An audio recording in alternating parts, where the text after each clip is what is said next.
María O'Donnell, soy periodista y les presento a los panelistas. Eduardo Fidanza, sociólogo, dirige Poliarquía Consultores. Ignacio Ramírez, también sociólogo y es director de Ibarómetro, coordinador académico del posgrado de Opinión Pública y Comunicación Política de Flaxo. Y Juan Pablo Germano, director de Isonomía. Así que, si les parece a ustedes, vamos a arrancar con Eduardo Fidanza.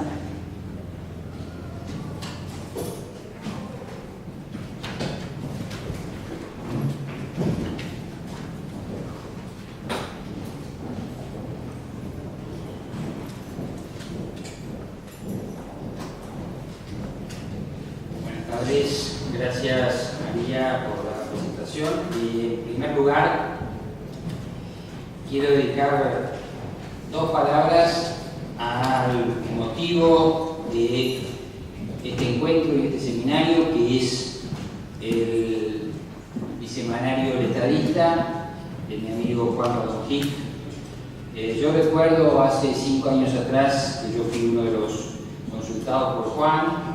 Vino a ver a la oficina y me dijo que tenía este proyecto y bueno, charlamos como charló con otra gente, el proyecto vio la luz y para mí hoy, como yo lo digo, El Estadista es una de las lecturas básicas, no solamente del público interesado en política, sino de nosotros, los especialistas, porque no solamente tiene muy buenos columnistas El Estadista, sino que además tiene buena información y buena investigación. Así que yo me complazco de haber tenido algo que ver, un grado muy menor con el alumbramiento de este medio. Y como yo siempre les digo a Bonnie y a Patricia, si algún defecto tiene El Estadista es que no tiene una mayor distribución. Porque hay gente que está en el mundo de la política que no conoce periódicos, pero bueno, eso es un hecho básicamente subsanable. Así que felicitaciones al Estadista y a los que hacen El Estadista todos los días y publican cada 15 días. Bueno, acá estamos convocados para esas mesas donde el público espera que nosotros digamos la posta, y la va a decir en parte porque no podemos y en parte porque todavía no está claro.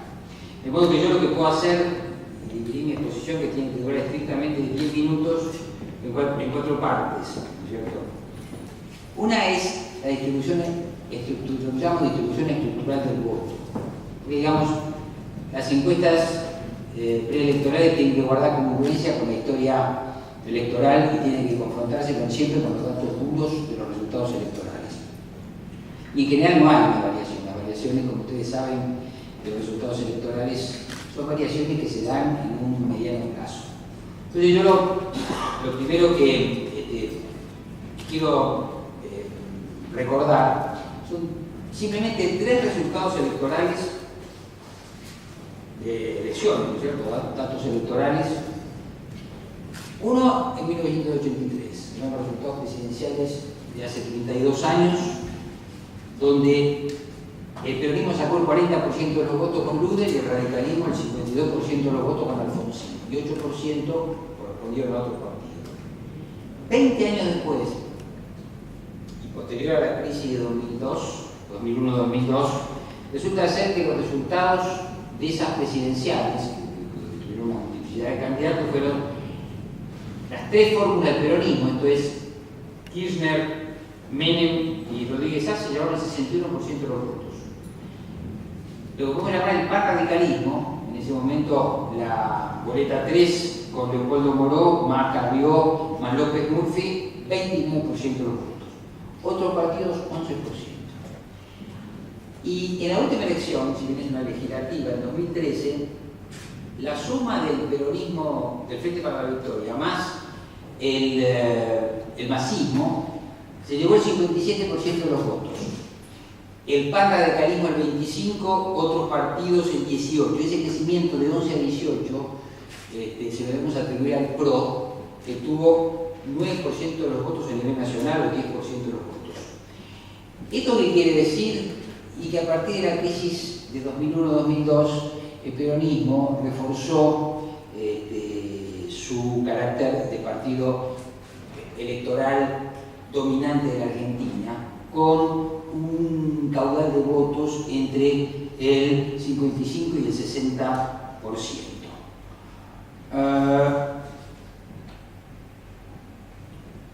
Si vemos las proyecciones de las encuestas preelectorales, nos vamos a encontrar, haciendo una proyección sencilla, que hoy el voto de Scioli más el voto de Massa está entre el 51 y el 60%. ¿Y qué nos vamos a encontrar? Nos vamos a encontrar que ese 25% del panradicalismo se desinfló y se lo está devorando el macrismo o el PRO, que de ese 10%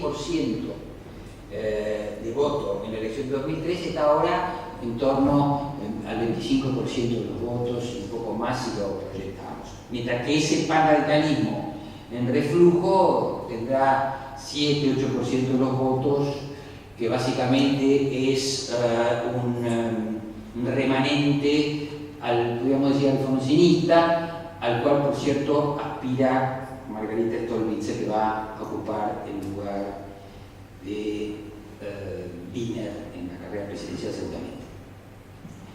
Mi segundo punto es el tema de que la oferta de lo que llamo el voto peronista se puede describir, una definición operacional.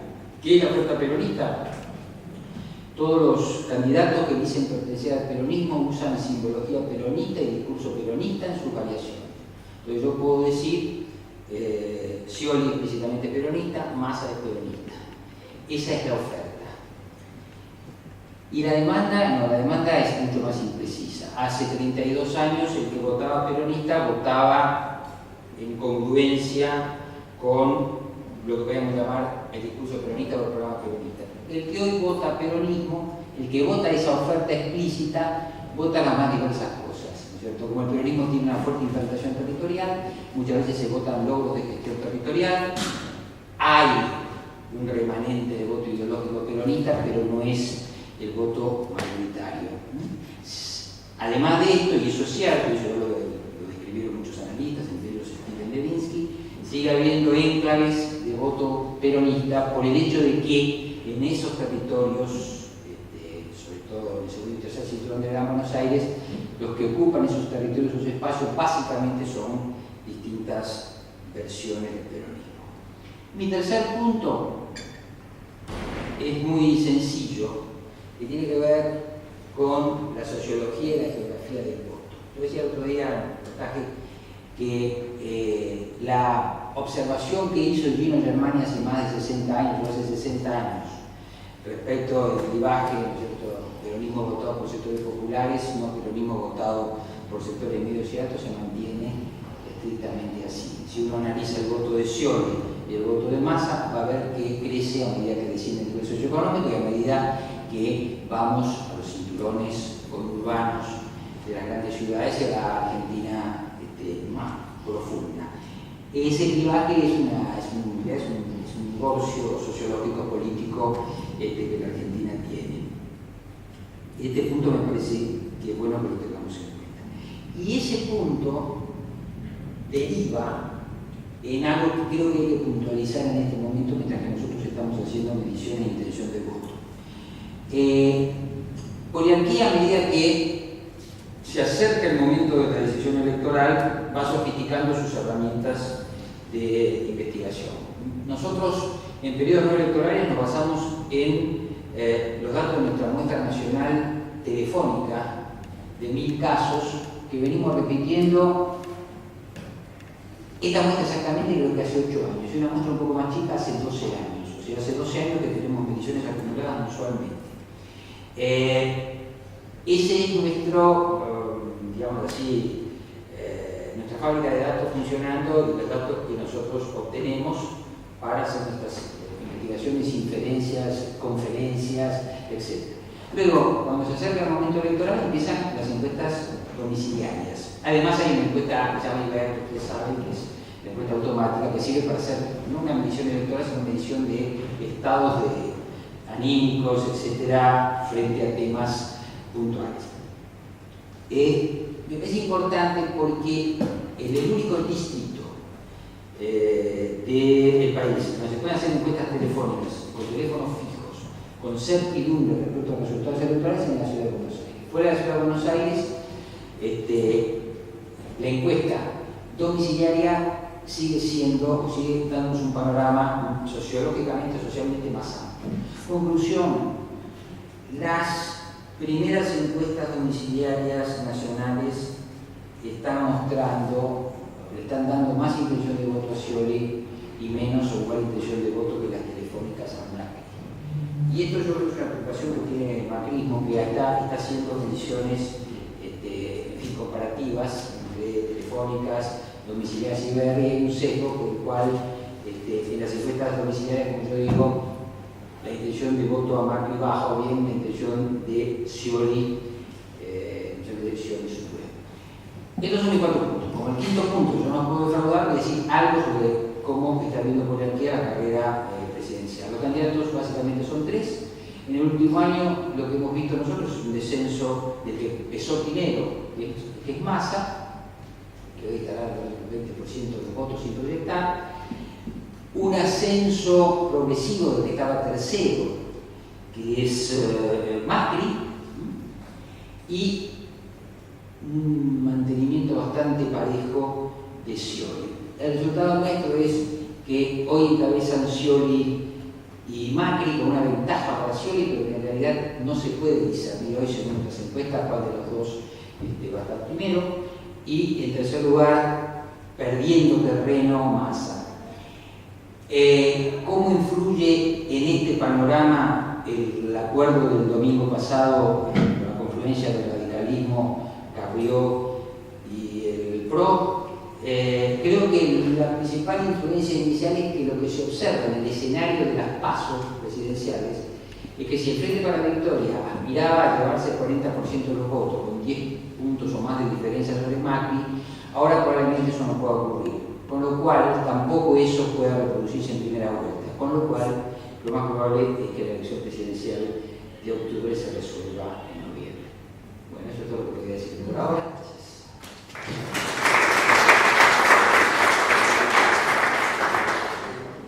Bueno, pues ya tenemos una predicción que vamos a estrenar la doble vuelta presidencial según la Constitución de los 24. Bueno, ¿quién quiere seguir?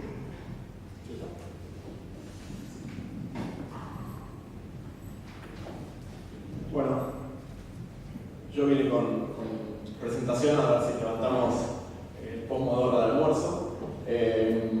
La idea que tenía un poquito pensada era, vemos la punta del iceberg, empecemos a pensar qué hay debajo de este gran iceberg que se viene con las elecciones.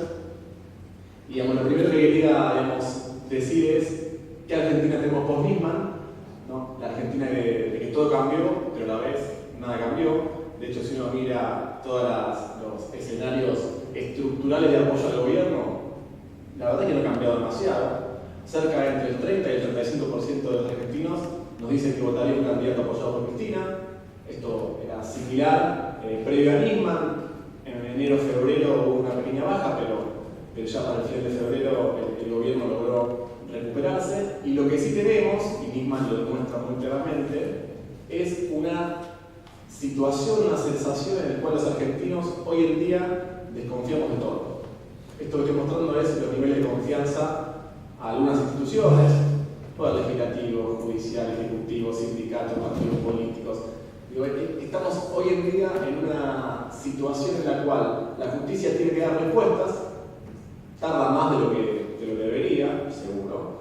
La opinión pública busca respuestas antes, no las obtiene. Pero el gran problema es que cuando finalmente la justicia defina qué es lo que pasó con el fiscal, la mitad del país no le va a creer. Entonces nos cuesta mucho como sociedad, como argentinos y también la política en general, nos cuesta ponerle fin a determinadas situaciones para después dar discusiones posteriores. Eso es un poquito, muy brevemente, ya tengo 10 minutos, lo que quería decir. A ver, tenemos 3 candidatos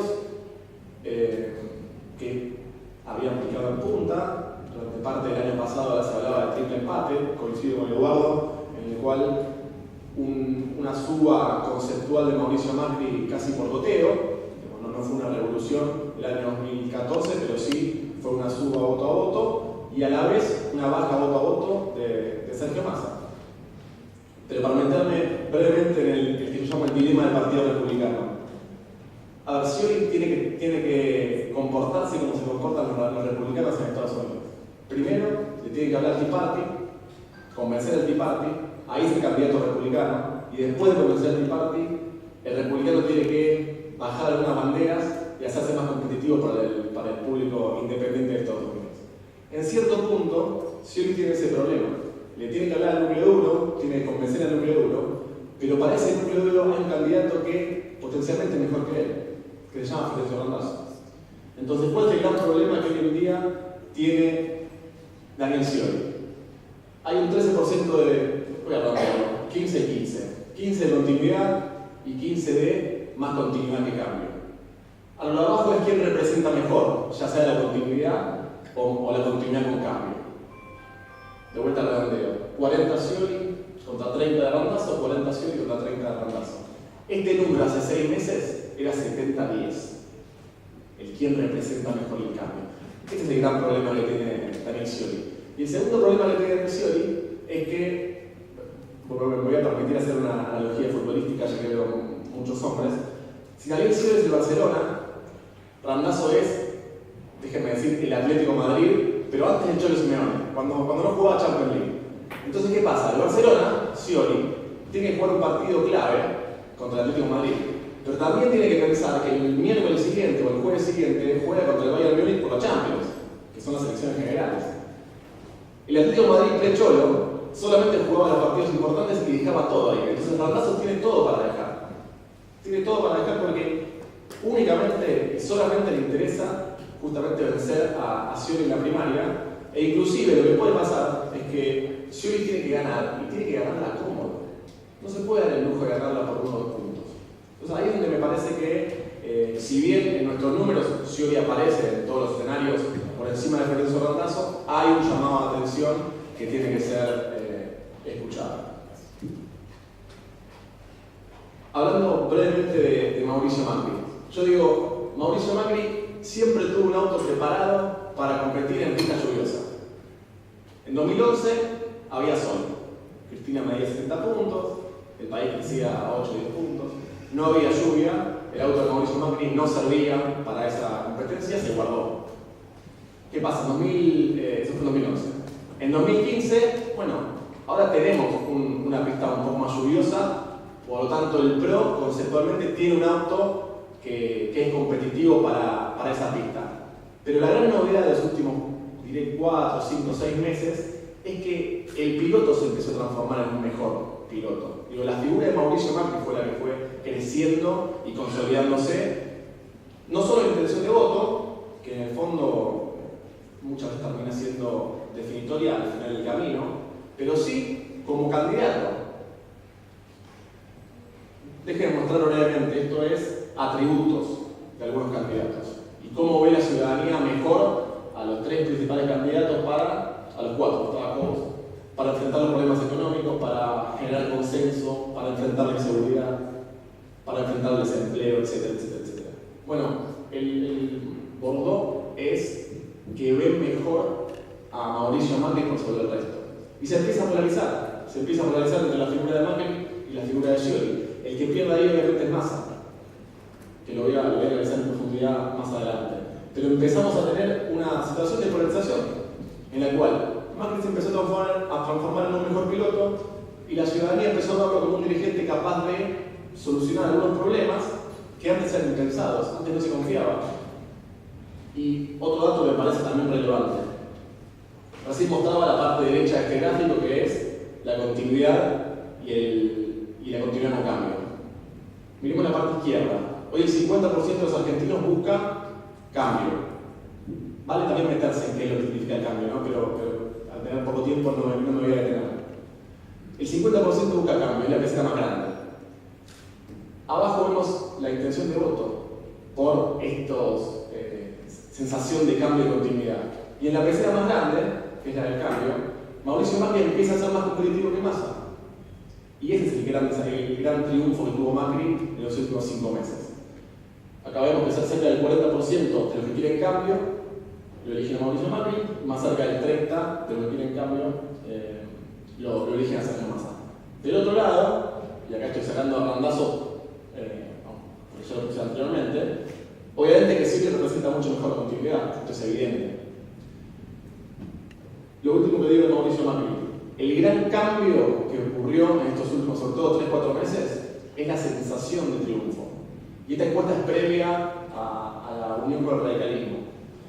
¿Qué pasaba? Independientemente de a quién vote la gente, en noviembre, diciembre y ahora en febrero, cerca del 30%, independientemente de su voto, veía que Scioli podía ganar la elección. Ahora, ¿qué pasa? ¿Cuál fue el gran cambio? Fíjense que los casi 30% de votos que tenía Massa, no de votos, de percepción de triunfo, hoy pasaron a 20%, y casi los 20 que tenía Macri, hoy pasaron casi a 30%. Ahí fue el gran cambio. ¿Por qué? Porque le pelean al mismo electorado. Hay una pelea por el mismo electorado entre Macri y Massa. Claro, el problema que tiene Macri es que está muy bien en determinados distritos, pero casi que está obligado a hacer el póker. Necesita sí o sí, para terminar de consolidar esta sensación de que puede ganar, tiene que hacer póker. Ciudad de Buenos Aires, Santa Fe, aparecer en la foto ganadora de Córdoba, aparecer en la foto ganadora de Mendoza. ¿Eso es difícil? Sí, es muy difícil. Es muy difícil. Y sobre todo porque, ganando los 4, haciendo el póker, tal vez sea un empujón para acercarse a la primaria, pero si pierden alguno, y sobre todo, si no gana en la ciudad de Buenos Aires con su candidato, seguramente va a ser un problema grande para Macri. Brevemente de Massa. El problema que tiene Massa hoy, o su bajo la manga, es que sus estrategias no dependen de él. Las estrategias de Sergio Massa dependen, primero, de quebrar el mito ganador que podría tener Macri. ¿No? Tiene que apostar necesariamente a que no gane Horacio Rodríguez Larreta. Tiene que apostar necesariamente a que gane Michetti. El candidato de Massa en la ciudad de Buenos Aires no va a ganar. Entonces, el gran desafío que tiene hoy en día Sergio Massa no está dentro de su partido, está fuera, en la figura de Michetti. En la figura de Cobos, el radicalismo eligió a nivel nacional, pero como bien vimos en estos últimos días, y vamos a ver a lo largo de toda la campaña, hay una buena parte del radicalismo que está muy enojada con lo que se decidió. Entonces, ¿qué pasa? Se dobla, pero no se rompe. Bueno, el juego de Massa será romperlo. Massa y Macri se disputaban el radicalismo, lo terminó ganando Macri, y la disputa ahora comunicacional va a ser venderlo como una nueva alianza. Es muy válida la estrategia. La única estrategia de ese acuerdo por el radicalismo será venderse como que no son la nueva alianza. Pero de vuelta, la estrategia de Massa está afuera de su partido. Y por último, Massa se dio el lujo de perder a un dirigente como Lola Reutemann, que en términos de opinión pública vale poco. Sí en Santa Fe, pero en el resto del país no tiene relevancia, pero simbólicamente es muy, pero muy grande que Reutemann se haya ido del masismo para el PRO. La figura de Carrió, ¿le sirve a Macri en opinión pública? No, más bien le resta, pero simbólicamente vale mucho, y más el tipo de liderazgo que genera Carrió, sobre todo luego de la muerte del fiscal Nisman. La figura de la Sota, para decir algo, Massa tiene que sostener a esos grandes popes del peronismo, como era Reutemann, y la Sota, el juego que da de la Sota puede ser fundamental. Y por la Sota otros peronistas, ¿no? Estoy poniendo como un caso ejemplificador. Ahí Massa se juega mucho y de vuelta es un problema porque no solo depende de él. Lo que sí tiene Massa, estoy para atrás, ¿cuál es? Que tiene credenciales probadas. Si la discusión es ganarle al kirchnerismo, Massa le ganó. Hoy en día es cierto que está un paso por debajo, pero sigue teniendo esa carta de, yo tengo algo para mostrar y yo cuando tuve que enfrentarse al kirchnerismo le gané y le gané muy bien. Por último, brevemente, ¿cuáles me parecen las claves para lo que se viene? Este 50%, ¿no? Esto de Macri y Massa intentando disputar un electorado para ver quién representa mejor el cambio. Esto es fundamental. Fundamental, no soy tercero, me paso. Yo tuve la suerte de trabajar en varias campañas ganadoras y en otras tal vez más, perdedoras. Y de las perdedoras aprende un montón. Ahora, ¿qué pasa cuando uno sale tercero en las PASO? Primero, el votante estratégicamente se mueve hacia otra alternativa. El votante. Segundo, los medios no te dan más importancia. Vos mandabas castilla de prensa y no la levanta nadie. Y tercero, tus propios candidatos, la parte de abajo de la boleta, los intendentes, los concejales. Si tienen una mala boleta, y hay que presentar justamente en la provincia de Buenos Aires, si tienen una mala boleta, se transforman en vecinalistas. Se cortan, pero por supervivencia. Entonces, la gente estratégicamente no te elige, los medios estratégicamente no te eligen, y tus propios candidatos, tus propios correligionarios, tus propios compañeros, estratégicamente no te eligen. Y lo que decía, ¿no? Hasta dónde se puede doblar o romper el radicalismo, la gran disputa que tienen los dos. El segundo eje, que no lo tocamos ahora y da para rato, las variables económicas. Esto es evidente. Es evidente. Y el gobierno tiene todas las herramientas para vivir una transición un poco más ordenada económicamente, lo cual va a ser, e intentar que esta necesidad de cambio se morigere un poco, o sea, más de formas que de fondo. Ahí está el desafío. Y finalmente digo, lo que todavía no terminamos de entender, me parece fundamental, es cuál es el mandato, ¿no? ¿Cuál es el mandate? La teoría del mandato que tiene la sociedad. ¿Qué vamos a votar en 2015? En el año 83 se votó democracia. ¿Quién representaba mejor ese concepto? Alfonsín. Luego de los problemas económicos que tuvo el gobierno de Alfonsín, apareció el peronismo de vuelta, ¿no? Votamos economía, y Menem representaba mejor retomar el sendero económico. El segundo peronismo fue continuidad pura y absoluta. Mantengamos lo que hay. Después del menemismo, con varios problemas de corrupción, ¿qué votamos? Estabilidad económica, pero votamos honestidad. ¿Quién representaba mejor honestidad? De la Rúa. Después del desastre de la Alianza, volvimos a votar economía pura, peronismo que nos garantice volver a tener un orden económico. Y después del primer mandato de Néstor, votamos institucionalismo. ¿Se acuerdan? Cristina, vos y vos, y vamos a aplazarnos a Alemania. Eso votamos en 2007.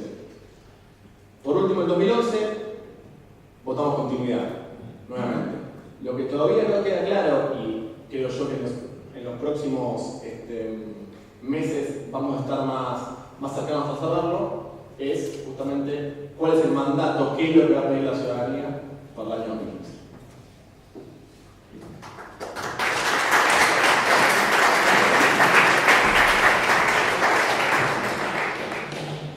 Bueno, Ignacio Ramírez, director de Ibarómetro, cerrando las presentaciones, después por supuesto va a poder dar preguntas. Bueno, gracias María, gracias especialmente a Juan por la convocatoria y también me enrolo en el homenaje que hacía Eduardo de una publicación necesaria, interesante, que es El Estadista, que es un lugar de intersección, ¿no? Donde confluyen la reflexión política, la pasión política y la investigación académica, y sobre todo donde hay aisladas, excepcionales confluencias y intersecciones entre perspectivas políticas distintas, digamos, ¿no? Así que también coincido en subir la apuesta en el desafío respecto a su distribución y a su difusión. Bueno, yo voy a... Es cierto que estas mesas están convocadas con una promesa implícita de revelar el futuro, digamos, desafío que por supuesto nos desborda. De manera que cuando uno empieza a amontonar palabras como estoy haciendo, invocar reflexiones, en fin, siempre levanta la mano a alguien y dice a lo tuyo, el Macri cómo está. Yo voy a tratar de eludir eso, sabiendo que probablemente después cuando se abra un espacio de preguntas, la demanda tenga que ver más con la ansiedad y la incertidumbre sucesoria, digamos, que tiñe no solo el estado de ánimo de la opinión pública, sino de todos los actores políticos. Voy a tratar de compartir un intento de dejar, digamos, de compartir esta reflexión, digamos, cómo medimos, con la discusión es las inferencias, las estimaciones, digamos, ir calibrando, monitoreando las tendencias electorales.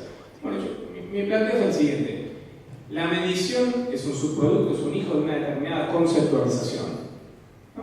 Cómo se representa representa lo que llamo el ecosistema político, por ejemplo, que transita la Argentina en este momento. Y no es inocente, es decir, el instrumento no es un instrumento aséptico que surge de un laboratorio, sino que es el subproducto también de una determinada mirada. No hablo de los números, hablo del instrumento y de cómo está elaborado. Voy a hacer un ejemplo. En la mayoría de las mediciones que se vienen publicando en los últimos meses, se ignora un elemento y una novedad institucional y política importante, las PASO. Entonces yo voy a tratar de rebobinar hasta el 2009 para subrayar cuál puede ser el impacto de las PASO a la hora de reflexionar sobre el actual paisaje político electoral. Ante la aparición de las PASO hubo en primer lugar una reacción apocalíptica, ¿no? Apoyada sobre dos argumentaciones. Cierto pesimismo cultural y idiosincrático, ¿no? Eso para Uruguay, para Chile, en Argentina, imposible que los actores políticos argentinos metabolicen semejante gestualidad democrática, ¿no? Hubo otra argumentación también apocalíptica, que era el cansancio del votante. El votante la sociedad está de espaldas a la esfera pública, está dedica su energía vital a cuestiones más orientadas al ámbito privado. Bueno, en fin, ahora con cierto tiempo podemos poner las cosas en perspectiva. En primer lugar, el umbral de participación de las PASO, aún aquellas donde no hubo competencia interna, que se supone que es un incentivo que estimula a la convocatoria, bueno, tuvieron umbrales de participación similares a las elecciones generales, lo cual es un síntoma del rasgo que distingue el ecosistema político del 2009 en adelante, que es un proceso de politización y efervescencia muy intenso. En segundo lugar, en 2011 hubo una especie de utilización bastante sui generis de las PASO. Ahora, en 2013, algunas fuerzas políticas se animaron, incorporaron a las PASO como procedimiento de selección de candidaturas y al mismo tiempo como método para resolver algunas contradicciones internas, pero sobre todo como método de hacer más convocante la propuesta. Y finalmente llegamos al 2015, donde la mayoría de las fuerzas políticas, aparentemente, siempre hay una incógnita, y hay que ser cuidadoso, también coincido con los pronósticos muy definitivos, pero aparentemente en la mayoría de los casos las fuerzas políticas van a incorporar a las PASO para definir sus candidaturas. Ahora, estamos todavía en un momento donde las viejas categorías no terminan de morir y las nuevas no terminan de nacer. ¿En qué sentido? En 2013, no nos pusimos de acuerdo sobre cómo leer los resultados de las PASO. Por ejemplo, en la elección es maravilloso esto. El mismo número, este es el mejor ejemplo, ¿no? De una encuesta, de un resultado electoral, el mismo número habilita interpretaciones distintas. Hay que subrayar eso. Las elecciones en Ciudad de Buenos Aires fueron leídas por un discurso, por algunas caracterizaciones como una victoria del PRO. ¿Por qué? Porque el candidato tomado individualmente, el primer candidato, había sido integrado.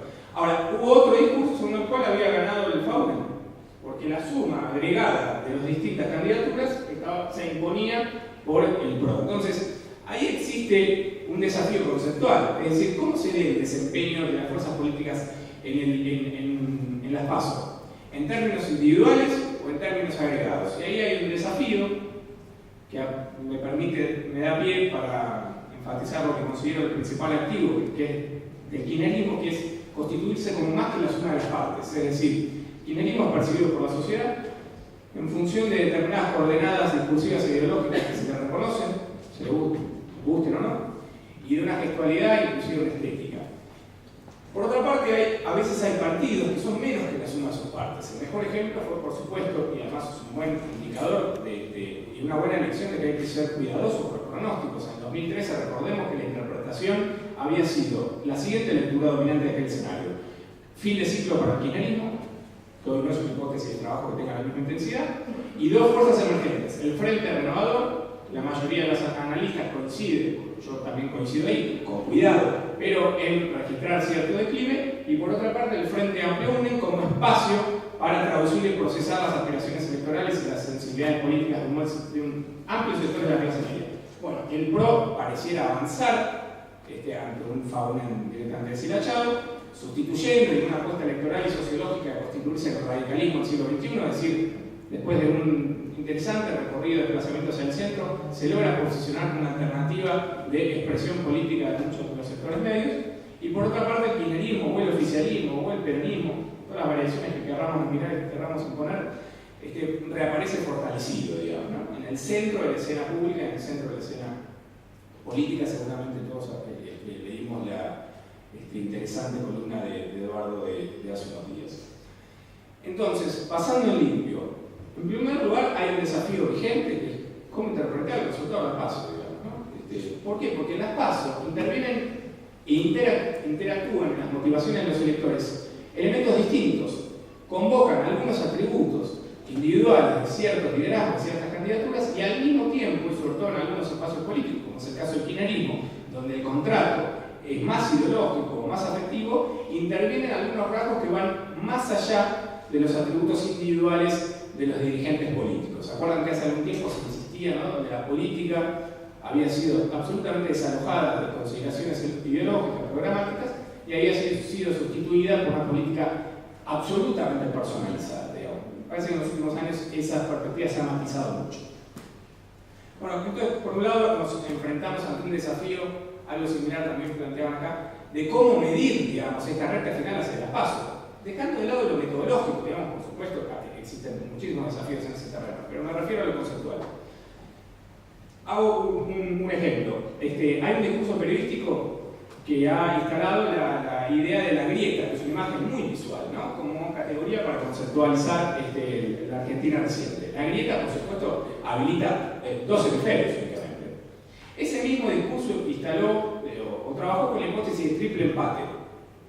Bueno, son dos caracterizaciones incompatibles.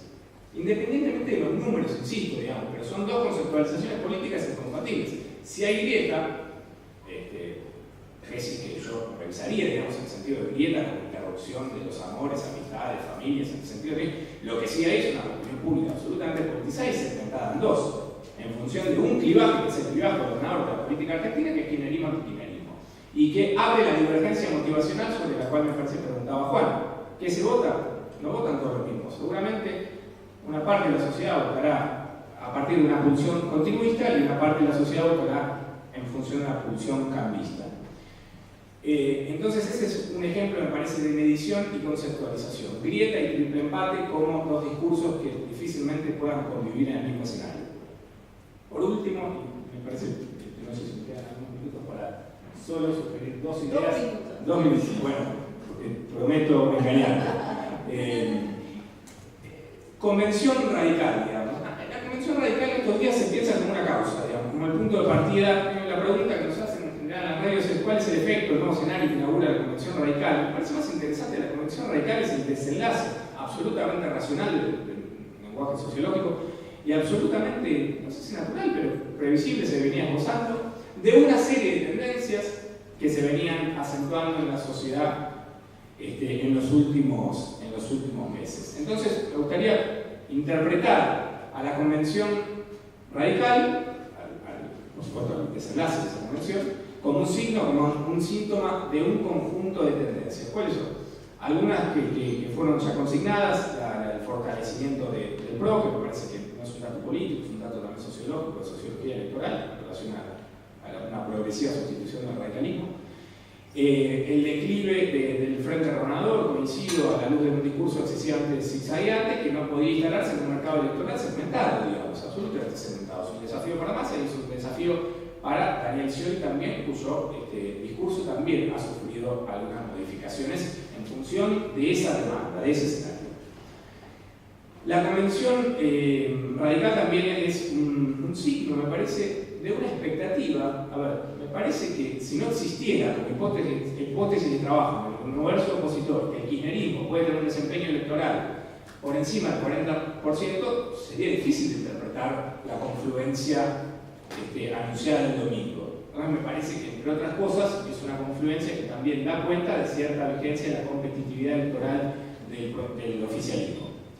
Y por otra parte, lo más interesante, porque con cierta perplejidad, en algunos casos probablemente sobreactuada, se discutió sobre la inconsistencia programática de algunas confluencias. Tengo que decir que en principio la decisión de Gualeguaychú me parece racional y razonable. Me parece que digamos, la idea de inconsistencias programáticas o de folclores partidarios e historias ofendidas ignora la plena vigencia de este clivaje, digamos. en el lenguaje de mi padre, la contradicción secundaria. ¿Cuál es la contradicción principal que organiza las motivaciones de los electores? El punto de vista sobre el gobierno nacional, el punto de vista sobre el kirchnerismo. Entonces, probablemente algunos votantes radicales preferirían tener una alternativa más compatible con su sensibilidad, con su historia, con su socialización política.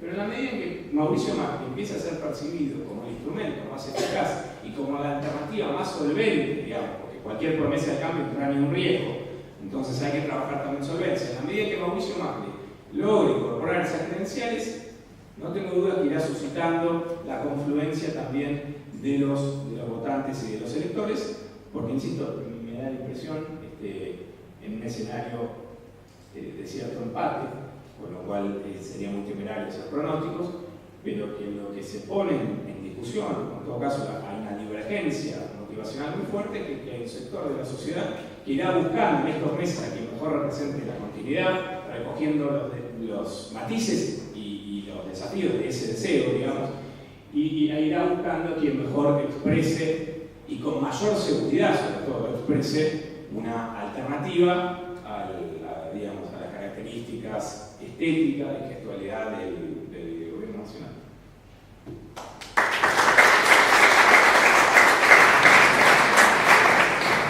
Pregunto, porque allá tenemos un ratito de preguntas. ¿Cómo estamos con...?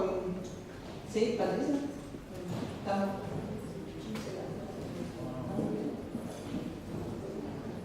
¿Ronda de preguntas? ¿Arrancamos por allá?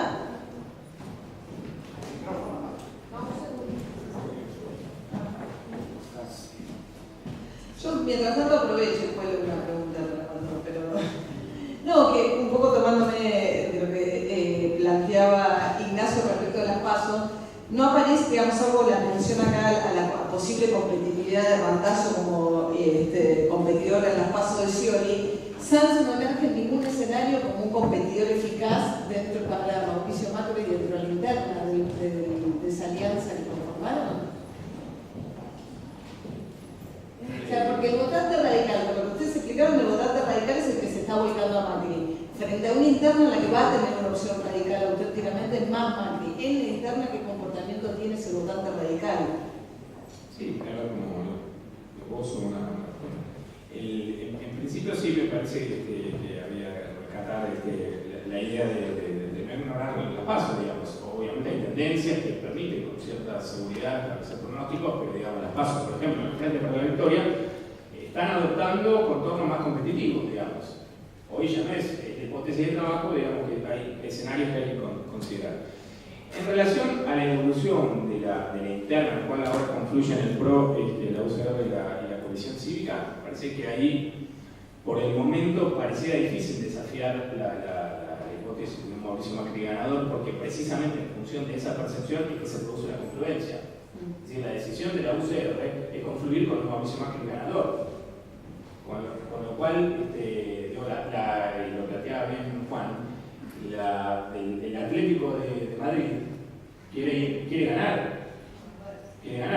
La decisión de la UCR probablemente obedezca, insisto, una estrategia desde un punto internacional, pero una estrategia que no tiene como hipótesis de trabajo la victoria en la PASO, digamos. Por eso había esa distinción entre, en el caso de la interna, me parece saludable y positivo, inclusive uno de los subproductos de los efectos de esa decisión, por supuesto, consolidar una tendencia persistente que es la centralidad del PRO en ese lugar conceptual que es la alternativa, digamos, ¿no? La alteridad. Me parece que kirchnerismo y macrismo, con la metáfora futbolera, parecieran desearse enfrentar en la final, digamos, ¿no? Este año es un año, no es todos contra todos, son dos llaves. Hay dos llaves. Hay una llave en el hemisferio opositor, esto lo entendió bien el macrismo, lo entendió con Milei y Masivo, que no sabía contra quién competía. En el hemisferio opositor hay una llave que conduce a la final, que por ahora pareciera tener a Mauricio Macri jugando por encima de sus rivales. Y hay otra llave, que es la llave del oficialismo.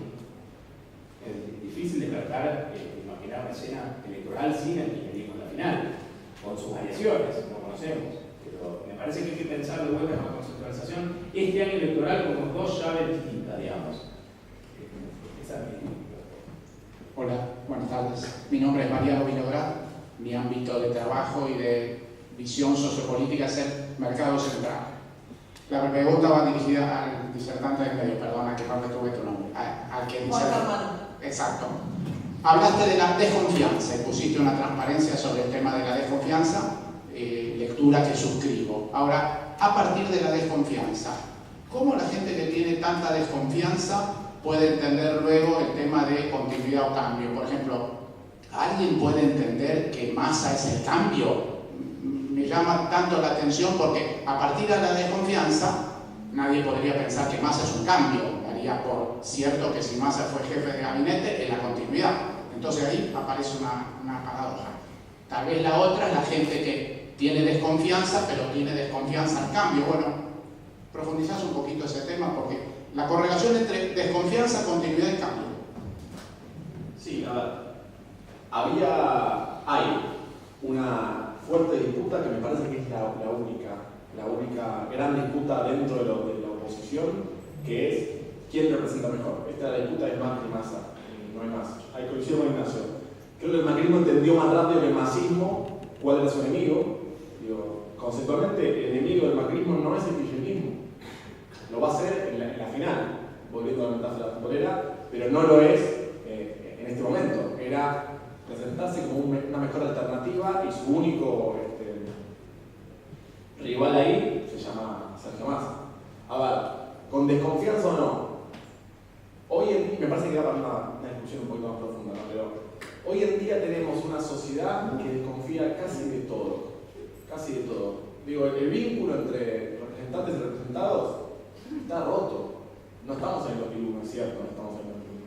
Pero sin embargo, hasta el momento me parece que como democracia, como sistema democrático, nos debemos esta discusión de cómo hacemos para sacar las posiciones. Porque con estos niveles de confianza es realmente difícil, insisto, dar discusiones posteriores. ¿Cómo podemos discutir en serio sobre los servicios de inteligencia, para dar un ejemplo, cuando no sabemos qué pasó y cuando sepamos qué pasó, nadie le va a creer? Digo, es muy complicado poner punto final y a partir de ahí avanzar hacia una discusión. Digo, pelear al muerto, terminar de velarlo. Y lo digo por Nisman, o lo puedo decir por la embajada, lo puedo decir por la AMIA, o por miles de casos que no terminamos de cerrar para dar paso al siguiente punto. Digo, para enamorarse de vuelta a una persona, vos tenés que cortar con tu novia anterior y olvidarte de ella. Si seguís pensando todavía y ves las fotos y demás, la verdad es que cuesta mucho. Entonces, en ese sentido, la desconfianza a casi todas las instituciones pasa por ahí y será desafío justamente, sobre todo porque el votante se pone más conservador en las elecciones ejecutivas, el desafío de que mejor represente la llave de la oposición es justamente generar confianza. Confianza, ¿cómo se genera confianza? Bueno, si el macrismo con la UCR y la coalición cívica son los que llegan a la llave final, tendrán que convencer al electorado que ellos no son la nueva alianza. Desafío enorme. Desafío enorme porque además, ya vimos en los primeros días cientos de miles de discusiones dentro del radicalismo, Sanz y Macri diciendo cosas distintas. Digo, hay un desafío muy fuerte para generar confianza. Bueno, y ahí estará el gran desafío de esa llave opositora. Eso es lo que tiene que convencer el macrismo con el... Perdone, porque nos queda lugar para una pregunta más. Ya veo llegar al equipo de fuerza de la próxima mesa, así que pronto seremos desalojados. Así que una pregunta más por ahí, así. Gracias. Es muy corta y más bien una ironía. Es más bien de flora y fauna. O sea, vos que hablabas de Nisman, yo estaba pensando en la teoría que había dicho Enrique hace un tiempo, lo del cisne negro con lo de Taleb y esas cosas. Yo lo veo más como un caballo de Troya. En ese sentido, jugando con los animales, después están los buitres, ¿no? O sea, dependa cómo suceda, después sabemos cómo la cadena continúa. ¿Hay en algún estudio o alguna cuestión trasnochada lo que tenía que ser en diciembre que no ha sido y que quizá puede ser algo bien resuelto o mal resuelto? ¿Se puede pensar en esta nueva épica de que en el X que eso se resuelva, por ejemplo, un golazo de media cancha, ¿no? Y ganarle a la Corpo Brades y toda esa historia que venimos soportando hace un año? ¿Habría alguna situación de verdadero cisne negro en eso? Ya que lo que pasó en Nisman era más un título. En corto, lo que digo es, si se resuelve bien lo de los buitres y el ministro de Economía tiene esa carta ganadora, ¿podría ser un nuevo agente jugador o eso es casi imposible por el número que da hoy?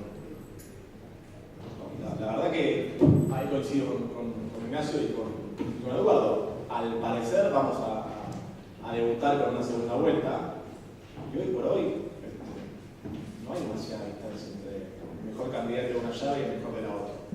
Es difícil decir cuál va a ganar. Yo me atrevería y esperaba la respuesta de ese tipo.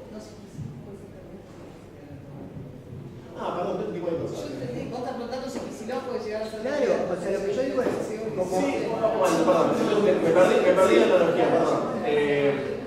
Kicillof puede ser candidato. El gran problema que tiene Kicillof es que hoy en día hay una diferencia entre la aprobación de la presidenta y la aprobación general del gobierno con la cuestión particular, económica del momento, ¿no? Eso es una gran diferencia que se puede solucionar, puede ser, pero hoy el problema es que no todos los que apoyan a la presidenta apoyan la gestión económica. De hecho, buena parte del voto que se ha perdido, filo oficialista, es básicamente porque pondera más la cuestión digamos, más bien económica actual por sobre determinados logros obtenidos en el pasado. Pesa más lo de hoy que lo de ayer. Y eso le impide a un personaje como Kicillof ser competitivo hoy. Claro, con un arreglo económico. Ya había Luis Tonelli que me da miedo. Sí, no, por eso, te das intimidad. Ya me está amenazando. Bueno, buenas tardes, gracias a todos.